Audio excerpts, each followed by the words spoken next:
ఇంకొకటి చిరంజీవి అనకూడదు, చిరంజీవి గారు అనాలి అని కమెంట్లు పెడుతున్నారు. చిరంజీవి అనేది ఒక ఎమోషన్ అండి. అది ఇప్పుడు అమ్మని అమ్మగారు అంటే ఇంట్లో పనుడు అనుకుంటారు. సో అలాగే చిరంజీవి కూడా ఇంతకుముందు ఎవరో ఒకరు స్టేజ్ మీద ఎక్కి చెప్పుండొచ్చు, మా కాంట్రవర్సీ కాదు ఇది, చెప్పుండొచ్చు. ఆ కాంటెక్స్ట్ వేరే ఉండొచ్చు, కాంటెక్స్ట్ బట్టి ఉంటుంది ఏదన్నా కూడా. ఇప్పుడు నిదానమే ప్రధానం అంటాం, మన ఫ్రెండ్కి యాక్సిడెంట్ అయితే నిదానమే ప్రధానం అని పోం కదా, ఆలస్యం అమృతం విషయం అవుద్ది. సో ఇలా కాంటెక్స్ట్ బట్టి ఆ స్టేట్మెంట్ ఉంటుంది. సో చిరంజీవి నాకు ఎప్పటికీ చిరంజీవే. అఫ్కోర్స్ ఆయన ఎదురుగా ఉంటే చిరంజీవి గారే అని పిలుస్తా, అప్పుడు చిరంజీవి నేను నీ ఫ్యాన్ అని చెప్పను. సో అది చాలా సెన్సియస్గా ఉంటుంది. సో అలాంటి కామెంట్స్ పెట్టకండి. చిరంజీవి అనే ఎమోషన్ని నేను అలా క్యారీ చేస్తాను లైఫ్ లాంగ్. ఎందుకంటే చిరంజీవి నాకు శివుడిలాగా. నాకు సినిమా మీద కోపం వచ్చినా చిరంజీవి నుంచే మొదలు పెడతాను, సినిమా మీద ప్రేమ వచ్చినా నేను చిరంజీవి నుంచే మొదలు పెడతాను. సో ఆయన ఆ మహానుభావుడు బర్త్డే రోజు నా అగ్ని పరీక్ష ఇది. చాలామంది నా థియేటర్కల్ ఎంట్రీ కోసం వెయిట్ చేస్తున్నారు.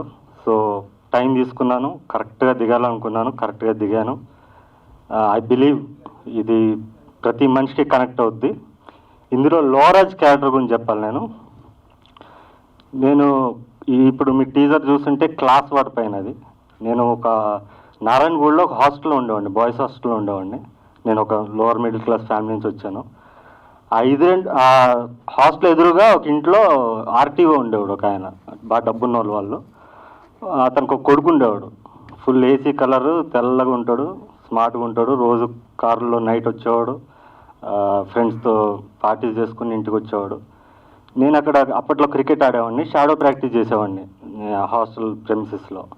సో ఒకసారి పిలిచండి నన్ను, పిలిచి ఏంటి ఏం చేస్తున్నావు, రోజు ఇట్లా ప్రాక్టీస్ చేస్తున్నావు అంటే, నేను క్రికెటర్ అవుదాం అనుకుంటున్నాను, దానికోసం నేను కష్టపడుతున్నాను డే నైట్ అని చెప్తే, మీ డాడీ ఏం చేస్తాడని అడిగాడు. చెప్పాను. వెనక చూసి ముందు బాల్ బ్రో అన్నాడు. ఆయన ఒక స్మైల్ ఇచ్చాడు. ఆ రోజు అనుకున్నాను వీడు నన్ను ఫ్యూచర్లో ఇలా చూడాలనుకున్నాను. అక్కడి నుంచి వాడే నన్ను ఇన్స్పైర్ చేశాడు. ఈరోజు ఈ క్లాస్ వార్ పైన నేను ఏదైతే సీన్ మీకు చూపించానో దానికి రీజన్ కూడా వాడే. ఎక్కడున్నా కూడా థ్యాంక్ యూ బ్రో, నన్ను చాలా ఇన్స్పైర్ చేసావు. ఎక్కడున్నా కూడా నన్ను చూడాలి, నువ్వు ఇలాగే చూడాలనుకుంటున్నాను, ఇక ముందు కూడా చూస్తావు. దీన్ని ఇన్స్పిరేషన్గా తీసుకునే నేను ఈ లోవరాజ్ క్యారెక్టర్ క్రియేట్ చేశాను. ఎందుకంటే ఈరోజు ఇంటలెక్చువల్ ప్రాపర్టీకి వాల్యూ పోయింది. ఇప్పుడు నేను కారులో దిగితే ఒక మర్యాద, సైకిల్ మీద దిగితే ఒక మర్యాద, నడుచుకుంటూ వస్తే ఒక మర్యాద, అలా ఉండకూడదు. కారులో దిగినోడికి బుర్ర లేకపోయినా కూడా వాడు మర్యాద ఇవ్వకూడదు, సైకిల్ మీద వచ్చినోడికి వాడు బుర్ర ఉన్నా కూడా వాడు సెల్యూట్ చేయాలి. సో ఆ థాట్ ప్రాసెస్ నేను యూత్లోకి ఎప్పుడు కూడా ఇండ్యూస్ చేయడానికి ట్రై చేస్తుంటాను. సో అందులో భాగంగానే ఈ క్లాస్ వార్తో ఈ టీజర్ మీకు చూపించాను, స్టార్ట్ చేసిన ఈ కాన్సెప్ట్ని.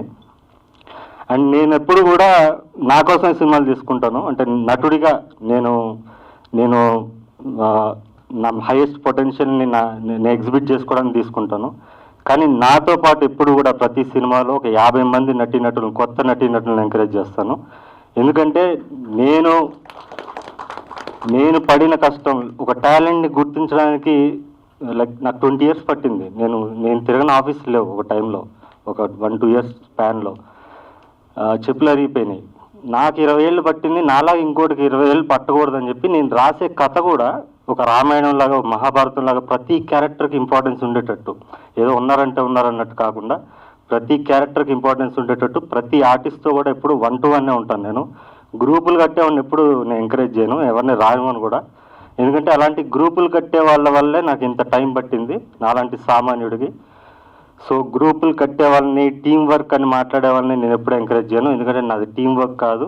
నేను ఒక్కడనే కథ రాసుకుంటాను, బయటకు వస్తాను, టీం సెట్ చేసుకుంటాను, దిగుతాను. ఎవరికి కథ తెలీదు, మొత్తం నా క్రూలో ఎవరికి కథ తెలియదు. మా కెమెరామెన్ గారు పెద్ద కెమెరామెన్, ఆయన 100% లవ్ సినిమా తీసిన కెమెరామెన్.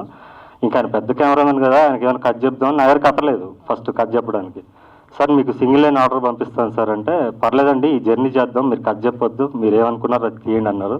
సో ఆయన ఫ్రీ హ్యాండ్ ఇచ్చాక నాకు ఇంకా కాన్ఫిడెన్స్ పెరిగింది. అండ్ లాస్ట్ 3 సినిమాలు నేను డిజిటల్లీ రిలీజ్ చేసిన నిర్బంధం 2, మాంగళ్యం తరహాలోనే ఇది కూడా ఆన్ లొకేషన్ నేను కథ రాయడం జరిగింది, ఆన్ లొకేషన్ నేను సినిమా తీయడం జరిగింది. నేను ఒక్కసారి సెట్లోకి ఎంటర్ అయ్యాక డైరెక్టర్ నేను కాదు, లోవరాజు. దీని ముందు సినిమాకి కూడా డైరెక్టర్ నేను కాదు, దొరబాబు. సో అక్కడికి వెళ్ళాక వాడికి ఏమనిపిస్తే అది నేను తీస్తాను, నేను మిగతా వాళ్ళతో కమ్యూనికేట్ చేస్తాను. అండ్ ఇంకొకటి, కమింగ్ టు ఇండస్ట్రీ, నా టీజర్ లాంచ్ అప్పుడే చూశారు. బుచ్చిబాబు గారు వచ్చారు, విశ్వక్సేన్ వచ్చాడు, అండ్ ఎస్కేఎన్ గారు వచ్చారు, and lot of industry people are ready to come. ఈరోజు వద్దని చెప్పాను, వద్దు సార్ నేను వేలు వెళ్తున్నాను, ఎవరు రావద్దని చెప్పాను. సో ఇండస్ట్రీ సపోర్ట్ మనకు లేదనుకుంటున్నాం, ఇన్ని రోజులు మనకు ఉంది, వాళ్ళు మన బలం గుర్తించారు. ఇక్కడి నుంచి చేయాల్సిన పని ఏమన్నా ఉంటే నా మొదటి వరుస ప్రేక్షకులు మాత్రమే. సో నెపోటిజం అనే ఒడ్డు ఇక్కడ ఉంటే నేను గొయ్యిలో ఉన్నాను, సామాన్యుడు గొయ్యిలో ఉంటాడు. ఈ గొయ్యి నుంచి ఇక్కడికి ఈ ఒడ్డు మీదకి రావడానికి ఒక 10 అడుగులు పడితే ఇక్కడి నుంచి వేసేదే అడుగే జనాలు చూస్తారు. ఇక్కడ ఈ ఒడ్డు మీద చేసే ప్రతి అడుగే జనాలు చూస్తారు, కానీ ఈ గొయ్యిలోంచి వాడు వేస్తున్న అడుగులు చాలామంది చూడరు. ఆ గొయ్యిలోంచి నేను వేస్తున్న ప్రతి అడుగుని గమనించి నన్ను ప్రోత్సహిస్తూ ఈ స్థాయికి తీసుకొచ్చిన నా ప్రతి మొదటి వరుస ప్రేక్షకుడు, ప్రతి అభిమానికి నేను పాదావందనం చేస్తున్నాను. అండ్ ఈ సినిమాలో నేను యాక్టర్స్కి ఎప్పుడు థ్యాంక్స్ చెప్పను, వాళ్ళే నాకు థ్యాంక్స్ చెప్పాలి. ఎందుకంటే నా సినిమా మీకు విజిటింగ్ కార్డ్. నేను చెప్పాల్సిన థ్యాంక్స్ ఎవరికైనా ఉందంటే మా కెమెరామెన్ గారు, మా డిఓపి గారు ప్రసాద్ గారు, అండ్ మా సౌండ్ డిజైనర్, నా ఆడియోగ్రాఫర్. సౌండ్ డిజైన్ అనేది చాలా ఇంపార్టెంట్ తెలుగు ఇండస్ట్రీలో. దాని గురించి చాలామంది అసలు ఎక్కువ మాట్లాడరు. ఇవో రసూల్ పూకుట్టికి ఆస్కార్ వచ్చాక సౌండ్ డిజైన్ అని ఒకటి ఉంది, ఆడియోగ్రఫీ అని ఒకటి ఉంది అని చాలామంది తెలిసింది, లేమనికి కూడా. సో అలా ఇప్పుడు అందరూ చెన్నైకి వెళ్ళిపోతున్నారు సౌండ్ డిజైన్ అంటే. ఇక పైన after this film I believe Ashok దగ్గరికి వెళ్తారు. ఇక పైన మీడియం బడ్జెట్ ఫిల్మ్స్ కానీ, ఒక మంచి సెన్సిబుల్ ఫిల్మ్స్ కానీ చెన్నైకి వెళ్ళొద్దు, అశోక్ దగ్గర రండి, ఈ సినిమా మీకు దిక్సూచి. అండ్ ఇంకా నేను థ్యాంక్స్ చెప్పాల్సింది నా ఆర్ట్ డైరెక్టర్ ఫణి గారికి, ఫణి మూసి గారు అద్భుతంగా చేశారు. And my dance master Ravishri and my fight master Ramu గారికి, అందరికీ థ్యాంక్స్. అండ్ అందరికన్నా ముఖ్యంగా నేను థ్యాంక్స్ చెప్పాల్సింది కార్మికుడికి, లైట్ మెన్లు, ఆర్ట్ అసిస్టెంట్లు, క్రెయిన్ డిపార్ట్మెంట్, లేకపోతే ఈ జిమ్ డిపార్ట్మెంట్, వీళ్ళే అసలు నిజంగా హార్డ్ వర్క్ చేసి అందరికన్నా ముందు సెట్కి వచ్చేది వీళ్ళే, అందరికన్నా లాస్ట్ సెట్ నుంచి బయటకు వెళ్ళేది వీళ్ళే. వీళ్ళ శ్రమతో, వాళ్ళ కష్టం పడితే వాళ్ళ శ్రమ పైన నాలాంటి కళాకారులు గుర్రం మీద సవారీ చేస్తున్నట్టు చేస్తున్నారు. వాళ్ళ కష్టాన్ని మనం మర్చిపోతున్నాం. ఇదో ఇండస్ట్రీని చాలామంది చెప్తుంటారు, ఐ టోటలీ అబ్జెక్ట్ ఇట్. మా వల్ల ఇండస్ట్రీ బతుకుతుంది, మా వల్ల ఎన్ని ఫ్యామిలీస్ బతుకుతున్నాయి అనేది టోటల్లీ రాంగ్ కాన్సెప్ట్. అది వీళ్ళందరి వల్లే మేము బతుకుతున్నాం, వీళ్ళ కార్మికుల కష్టం వల్లే కళాకారుడు బతుకుతున్నాడు. సో ప్రతి కార్మికుడికి, నా సినిమాపై పనిచేసిన ప్రతి కార్మికుడికి, ఇప్పుడు మేమంటే ఏదో ఇక్కడికి వచ్చి మాట్లాడుతున్నాం మా సినిమా అని చెప్తున్నాం, కానీ వాళ్ళు ఎక్కడో వేరే సినిమా షూటింగ్లో ఉంటారు, వాళ్ళు మన ట్రైలర్ టీజర్ చూసుకుని ఈ సినిమా మేము పనిచేసామని చెప్పుకుంటారు. సో మీ రక్త మాంసాల మీద, మీ శ్రమ పైన నేను ఈరోజు నా క్రియేటివిటీ నేను చేసుకున్నా అంటే దానికి కారణం మీరే. మీ అందరికీ కూడా పాదవందనం.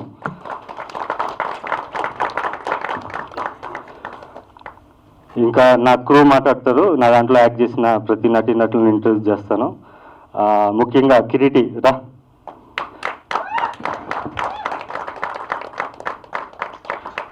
నేను యాక్చువల్లీ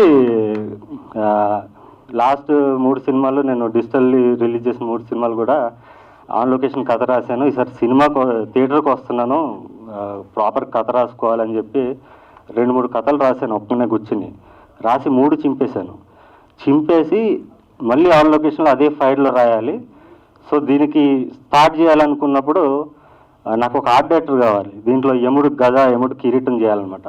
దానికోసం ఒక ఆర్ట్ డైరెక్టర్ కాంటాక్ట్ దొరికితే అతను కలిసినప్పుడు అతనితో నేను మాట్లాడిన అతనికి ఎవరో తెలియదు, వచ్చాడు, పని చేసాడు, వెళ్ళిపోయాడానా.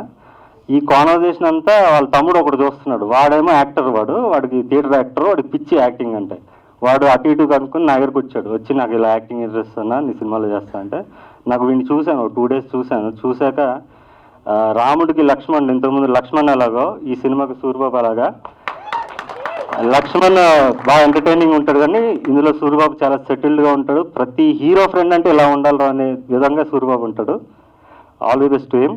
And next Nagalakshmi. నేను మాంగళ్యంలో శ్రీదేవి క్యారెక్టర్ చూస్తుంటారు, అలాంటి క్యారెక్టర్ అంటే మాంగళ్యం సినిమాలో ఉండే లవ్ కాన్సెప్ట్నే నేను ఇంచుమించుగా, అంటే హీరో లవ్ ఫెయిల్యూర్ కానీ లవ్ సక్సెస్ కానీ చూపించాలి అంటే ఆ కాంట్రాస్ట్ చూపించాలనుకున్నప్పుడు, శ్రీదేవి లాంటి ఒక క్యారెక్టర్ నేను క్రియేట్ చేయాలనుకున్నప్పుడు శ్రీదేవిలాగా తన నెగిటివ్ రోల్ అయినా కూడా నెగిటివ్గా అనిపించకూడదు, తన అమాయకత్వం వల్ల అలా అయింది అనిపించాలి. ప్లస్ పక్కా పల్లెటూరు, గోదావరి జిల్లా పల్లెటూరు అమ్మాయి ఎలా ఉంటుందో అలా ఉండాలనుకున్నాను. చాలా ఆడిషన్స్ చేశాను, చాలామంది చూశాను, నాకు వర్కౌట్ అవ్వాల.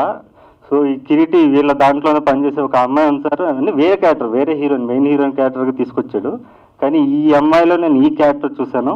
నిజంగా అమ్మాయి చాలా అమాయకురాలు, నిజంగానే అలాగే పల్లెటూరు భాష మాట్లాడుతుంది. కానీ ఆమె మొన్న కాన్వకేషన్ తీసుకుంది, మొన్న డిగ్రీ కూడా చదివింది, బాగా చదువుకున్న అమ్మాయి. కానీ ఎందుకు నువ్వు ఇలా మాట్లాడుతావు అంటే మా ఇంట్లో అలా మాట్లాడుతారు ఉంది. సో నాకు ప్లస్ అయింది, thank you so much. And ఆ అమ్మాయికి బ్యూటిఫుల్ ఫేస్ ఉంది, డెఫినెట్లీ యూత్లో ఒక ఊపు ఊపేస్తుంది. అండ్ అనిల్ గారు, ఈ అనిల్ గారి గురించి నేను కొత్తగా చెప్పాల్సిన లేదు. అశోక్ అన్న మీ అందరికీ తెలిసి ఉంటుంది, నిర్బంధం 2, మాంగళ్యంలో కాశీ, ఆయన అద్భుతమైన నటుడైన.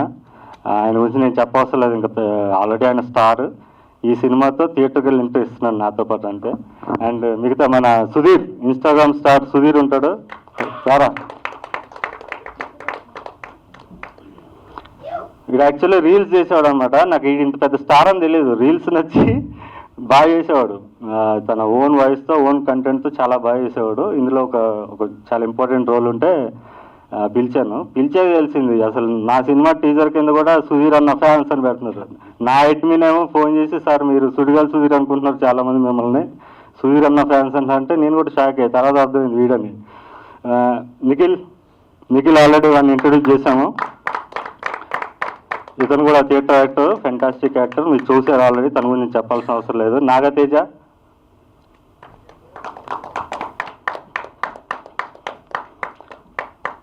వీడు యూట్యూబ్లో ఇంటర్వ్యూ చేస్తుంటాడు, రాకేష్ మాస్టర్ని ఆన్లైన్లో ఇంటర్వ్యూ చేస్తుంటాడు. అన్ని ఫ్లాపు, దేనికి వ్యూస్ రావు, అన్నిట్లో నెగిటివ్ కామెంట్స్ నేను తిడుతుంటారు అందరూ.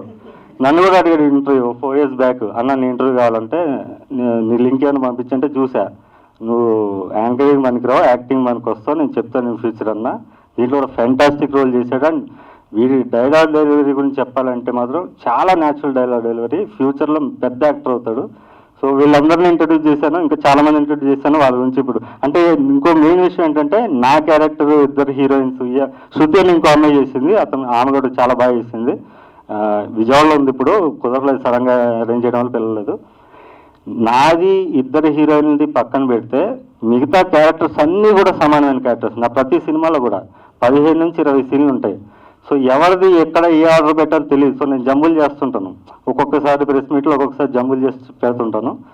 సో ప్రతి క్యారెక్టర్ కూడా నా సినిమాలో చాలా ఇంపార్టెంట్ రోల్స్. అండ్ మా కెమెరామెన్ గారికి మళ్ళీ థ్యాంక్స్, ఎందుకంటే కథ తెలియకుండా ప్లస్ నేను అప్పటికప్పుడు ఏదో చెప్పేసేవాడిని, దాన్ని ఆయన అడ్జస్ట్ అవుతూ అడాప్ట్ అవుతూ ఇంత ట్రావెల్ చేసినందుకు నా కెమెరామెన్కి, మా ఆర్ట్ డైరెక్టర్కి, మిగతా టెక్నీషియన్స్కి అందరికి కూడా మళ్ళీ థ్యాంక్స్ చెప్తున్నాను.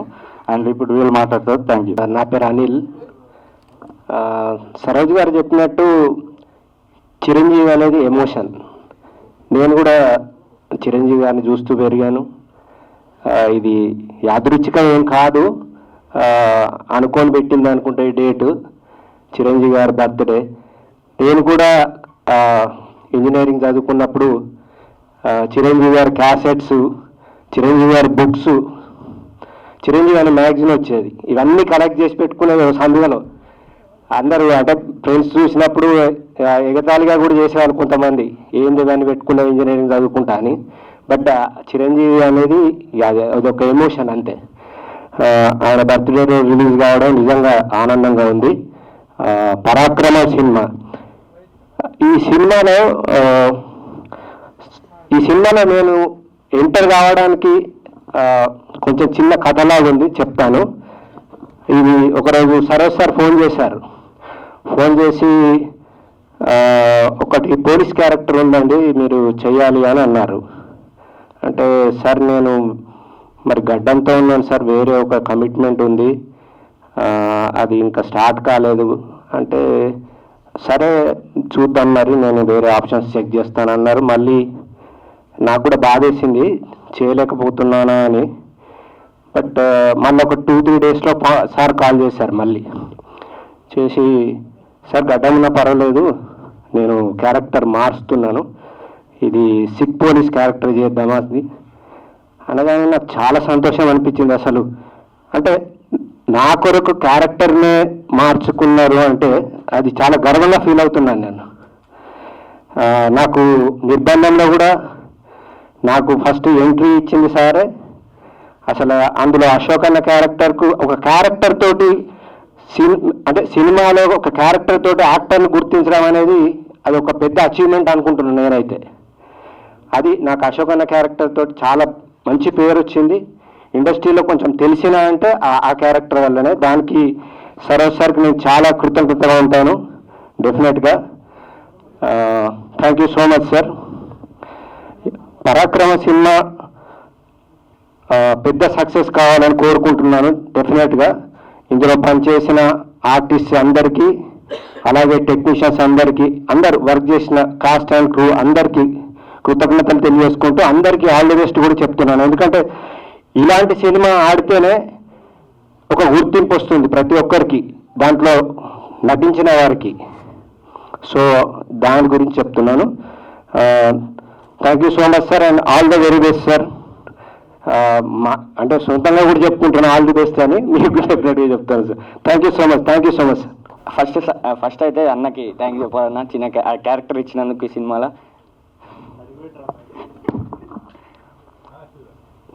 అదే సరోజనకైతే ఫస్ట్ థ్యాంక్స్ చెప్పాలి, అంతకంటే ఎక్కువ నేనేం మాట్లాడాను. ఈ సినిమా 22 ఆగస్ట్ హిట్ అవ్వాలని నేను కోరుకుంటున్నా అంతే. మా ఫాలోవర్స్ కూడా అందరు చూడాలి. థ్యాంక్ యూ సో మచ్ అందరికి. Thank you. అందరికీ నమస్కారం అండి. నా పేరు కిరీటి రాజ్. నేను ఈ సినిమాలో సూరిబాబు అనే క్యారెక్టర్ చేశానండి. టెన్షన్ వచ్చేస్తుంది. ఇందాక అన్న ఒక మాట అన్నారు, ఈ సినిమా తర్వాత మీకు ఒక విజిటింగ్ కార్డ్ అవ్వాలి ఇది అన్నారు. అది 100% అండి. నేను చాలా ఆఫీసులు తిరిగాం, ఆడిషన్ అని, ఒక చిన్న రోల్ ఇవ్వండి, ప్రూవ్ చేసుకుంటాం అని చెప్పి. టెక్నికల్గా వేరే వేరే వాటిలో తీసుకున్నారు కానీ ఆర్టిస్ట్కి ఎవరు గుర్తించలేదండి. సరోజ ఫస్ట్ చూసినప్పుడే ఓకేరా ఏదో చేసేద్దాం అని అన్నారు. తర్వాత పోతూ అన్నతో జర్నీ చేస్తున్న టైంలోనే ఈ క్యారెక్టర్ ఇవ్వడం జరిగింది. థ్యాంక్ యూ సో మచ్ అన్న. మీరు చెప్పింది నిజమే అన్న, విజిటింగ్ కార్డ్ అయింది. చాలా సినిమాల్లో ఇప్పుడు ఈ మధ్య చేసిన తర్వాత వేరే ఆఫీసులకు వెళ్ళి ఇప్పుడు ప్రజెంట్ ఏం చేస్తున్నారు మీరు ఆర్టిస్ట్గా అంటే, నేను ఒక పరాక్రమన్ సినిమా చేశానండి బండి సరోజ్ గారు దాని అంటే ఓకే రిలీజ్ ఎప్పుడు, మళ్ళీ యూట్యూబ్కి వెళ్తున్నాం, థియేటర్ వెళ్తున్నాం సార్ ఈసారి స్ట్రాంగ్గా అంటే ఓకే అంటే గుర్తించడం స్టార్ట్ చేసిరన్న నన్ను. థ్యాంక్ యూ సో మచ్ అన్న. ఈ స్టేజ్ మీద థ్యాంక్స్ చెప్పుకోవాల్సింది సరోజ్ అన్నకి, మా పేరెంట్స్కి, మా అన్నకి, నన్ను సపోర్ట్ చేసిన మా చెల్లికి, మా ఫ్యామిలీ అందరికీ. ఎక్కడికి వెళ్ళినా మా నాన్న ఒక మాట, ఏదైనా చిన్న ఫంక్షన్కి వెళ్ళినా అందరినీ పిలిచి మా చిన్న కొడుకు, మా పెద్ద కొడుకు అని పరిచయం చేస్తుంటారు. మేము సిగ్గయి దాచుకొని వెళ్ళిపోతుంటాం పక్కకి, ఎందుకంటే ఇప్పుడు ఏం చేస్తున్నావు నన్ను అందరికి పరిచయం చేస్తున్నాం. కానీ ప్రతి విషయంలో మేము చేసే దాంట్లో ఫైన్ ఆర్ట్స్ చేస్తాను సపోర్ట్ చేశారు. సినిమాలకు వెళ్తున్నా కానీ వెళ్ళు నువ్వు చేయగలుగుతావు మమ్మల్ని సపోర్ట్ చేశారు. Thank you so much. Hi అండి, అందరికి నమస్కారం. నా పేరు నిఖిల్. దీంట్లో నానాజీ అనే క్యారెక్టర్ చేశాను. నేను ఎవరికైనా థ్యాంక్స్ చెప్పుకోవాలంటే అది ఫస్ట్ సరోజనకి. ఎందుకంటే అంత పెద్ద క్యారెక్టర్ నన్ను నమ్మిచ్చాడు కాబట్టి. నాకు తెలియదు నేను ఎంత మంచిగా చేశానో, నేను ఆ క్యారెక్టర్ని నిలబెట్టానో లేదా నాకు తెలియదు, మీరే చూసి చెప్పాలి. అండ్ ఇంకొకరికి థ్యాంక్స్ చెప్పాలి కిరీటికి, ఎందుకంటే కిరీటియే నన్ను అన్నకు పరిచయం చేశాడు అనమాట. ఇంకేం అంత మాట్లాడేది ఏం లేదు కానీ 22 ఆగస్ట్ ఒక్క నిమిషం ఉన్నా. 22 ఆగస్ట్ అందరూ థియేటర్స్కి వచ్చి చూసి మమ్మల్ని ఎంకరేజ్ చేస్తే మాకు ఒక ప్లాట్ఫామ్ తయారవుతుంది. ఎందుకంటే బడ్డింగ్ యాక్టర్స్కి, కొత్త వాళ్ళకి మళ్ళీ ఇలాంటి సినిమా తీసే కానీ చూసే కానీ అవకాశం ఉంటుంది కాబట్టి 22 ఆగస్ట్ అందరూ వచ్చి చూసి మమ్మల్ని సపోర్ట్ చేస్తారని కోరుకుంటూ థ్యాంక్ యూ అన్నా. Thank you so much. Love you అన్న. నువ్వు యాంకర్గా సెట్ కావరా, యాక్టర్గా సెట్ అవుతావు పిలిచి ఆపర్చునిటీ ఇచ్చాడు సరోజ్ అన్న. సో దీనికి నేను చాలా రుణపడి ఉంటానన్న. ఇంకొకటి ఆగస్ట్ 22న గ్రాండ్ రిలీజ్ అవుతుంది పరాక్రమం. ఇది పరాజయం కాకుండా పరాక్రమాన్ని విజయవంతం చేయాల్సిన బాధ్యత మనందరిది కాబట్టి so wish you all the best అన్న. థ్యాంక్ యూ అన్న. అందరికీ నమస్కారం. నా పేరు Nagalakshmi. Thank you so much sir ఈ మూవీలో ఇంత మంచి ఛాన్స్ ఇచ్చినందుకు. ఈ మూవీలో చాలా భయపడ్డాను కానీ ఎప్పుడూ సార్ సపోర్ట్ చేస్తూనే ఉండేవాడు నన్ను. నువ్వు చెయ్యగలవు, నువ్వు చేస్తావు అని చెప్పి చాలా సపోర్ట్ చేశారు sir. Thank you so much sir. And మా మమ్మీ మా డాడీకి థ్యాంక్ యూ సో మచ్ చెప్పాలి, నన్ను ఇంత మంచిగా ఈ మూవీలో సెలెక్ట్ చేసినందుకు. నేను యాక్చువల్లీ నాకు 20 years ఎందుకు పట్టిందని ఆలోచించాను, మొన్న అర్థమైంది నాకు క్లియర్గా. ఈ సిస్టమ్ నేను నమ్మను, ఈ సిస్టంలో నేను ఏమనలేను. సో నా మేకింగ్ స్టైల్ ఇవన్నీ మీరు చూడొచ్చు, నా మేకింగ్ వీడియోస్ ఇంతకుముందు కూడా చేసినవి. సో నేను I believe in one man's vision. So అక్కడ నాకు ప్రాబ్లం అయింది. సో ఇప్పుడు నా విజన్ ఇంతకుముందు ప్రేక్షకుల దగ్గరికి వేరే వేరే ప్లాట్ఫామ్స్లో తీసుకెళ్ళాను, ఇప్పుడు డైరెక్ట్ థియేటర్కి వస్తున్నాను. సో ఇది మీ చేతుల్లో ఉంది. మళ్ళీ ఒకసారి చెప్తున్నాను, మొదటి వరుస ప్రేక్షకులు. ఇన్ని రోజులు నా సినిమాలు మీరు పర్సనల్ స్పేస్లో చూసే సినిమాలు తీశాను. ఇప్పుడు పబ్లిక్గా మీరందరూ మీ పిల్ల పాపలతో, తల్లిదండ్రులతో, ఫ్యామిలీస్తో వెళ్ళి చూసే సినిమా ఇది. Clean film, UA certificate, censor కూడా అయిపోయింది. సో ఖచ్చితంగా మీరు ఈ సినిమాని ఫస్ట్ 3 డేస్లో ఫుల్ చేసి నాకు మీరు ఇచ్చిన బిరుదుని దాన్ని సార్థకం చేస్తారని నమ్ముతున్నాను. Thank you so much and thanks to media once again and thank you everybody.